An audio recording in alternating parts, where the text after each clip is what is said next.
मी तुम्हाला एवढंच सांगेन, कारण मी परवा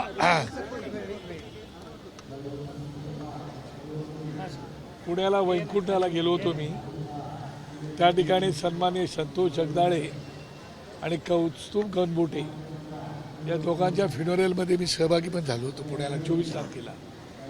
त्यावेळेला मी त्या ठिकाणी जगदाळेंच्या मुलीला आसावरीला पण भेटलो होतो आणि त्यांनी मला जे काय माहिती सांगितलं तर अक्षरशः अंगावरती काटा उभा राहिला.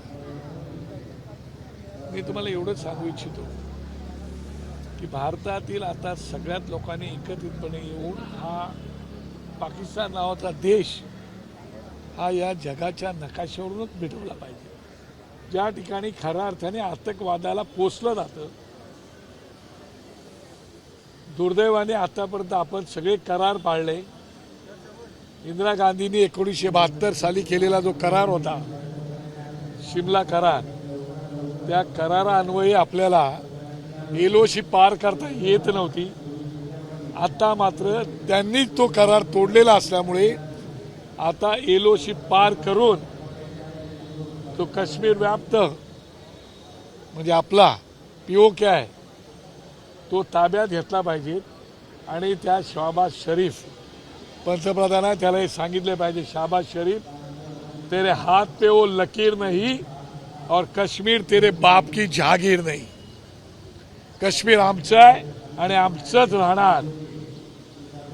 आणि म्हणून तिकडे राहणारे जे मुसलमान बांधव आहेत काश्मीरमध्ये, त्यांनाही आम्ही सांगू इच्छितो की तुम्ही जर त्या लोकांना सहकार्य करणार असाल, तुमच्या घरामध्ये थाळा देणार असाल, तर तुमच्यावर सुद्धा उद्या हा देश बहिष्कार जर टाकला तर तुमच्या घरामध्ये सुद्धा तुम्हाला खाय प्यायचे वादे होऊन जातील. आणि म्हणून आम्ही देशाचे पंतप्रधान आणि गृहमंत्री हे तर पावलं उचलतीलच. आता जलवाटप जो करार आहे त्याच्यावरती पण त्यांची चर्चा चाललेली आहे, कारण तोही निर्णय होईल. पण आता कुठेतरी अंतिम निर्णय घेण्याची वेळ आलेली आहे. तो निश्चितपणे अंतिम निर्णय देश आणि देशाची जनता आणि केंद्र सरकार घेईल अशी अपेक्षा बाळगतो. आणि माझ्या सगळ्याच जे माझे हिंदुस्थानातले बांधव पहलगामला शहीद झाले, एक प्रकारे त्यांना भावपूर्ण श्रद्धांजली वाहतो. आणि म्हणून आम्ही आता तिकडे त्या ठिकाणी आता आम्ही एक निषेध मोर्चा काढून वैवाडा नाक्यावरती जाणार आहोत, त्यांना श्रद्धांजली अर्पण करणार आहोत. चित्रपट आणि क्रिकेटच्या बाबतीत सुरुवातीपासूनच अभिनेते असतील त्यांना आपण थरा दिलोय. आगामी काळामध्ये काही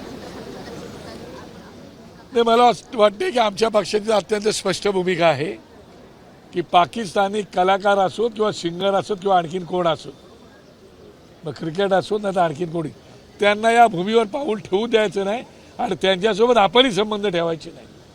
आपले संबंध तोडले पाहिजेत. खरं माझा क्रिकेटपटूंनी सुद्धा ठीक आहे, खेळ आहे, आपण त्याच्या राजकारण आणू नये अमुक तमुक, पण ज्या वेळेला तुमची भाषा विचारली जात नाही, तुमचं राज्य विचारलं जात नाही, तुमचा देश कोणता ते विचारलं जात नाही, तुमचा धर्म ज्यावेळेला विचारला जातो आणि त्यात तो कसा धर्म आहे ते बघून गोळ्या घातल्या जातात, त्याला आपण पण दशास तसं टीट फॉर टॅट असंच उत्तर दिलं पाहिजे असं आम्हाला असं वाटतं. नरेंद्र मोदी आणि अमित शहाची भूमिका इथे गंभीर आहे असं वाटते का? केंद्र सरकार थोडं देतंय की कमी पडते? कारण सुरक्षेवरनं सुद्धा अनेक प्रश्न उपस्थित. तर त्यांनी प्रामाणिकपणे कबुली दिलेलं आहे की आमची सुरक्षा यंत्रणा जी आहे ती कुठेतरी कमी पडलेली आहे.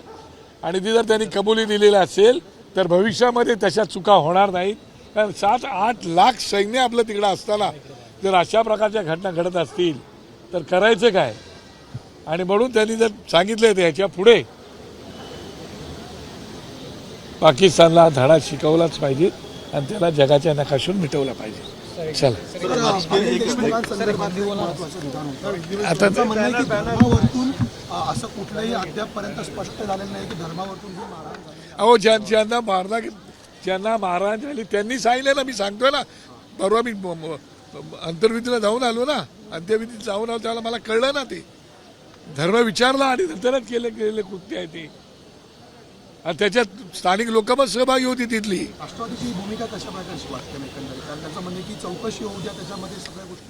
नाही, मला असं वाटतं की आता राजकारण करण्यापेक्षा आता देशाच्या मागे सरकार कुठलंही असो त्यांच्या मागे उभं राहणं अत्यंत गरजेचं असं मला वाटतं. राजकारणाविरही एबीपी माझा, उघडा डोळे बघा नीट.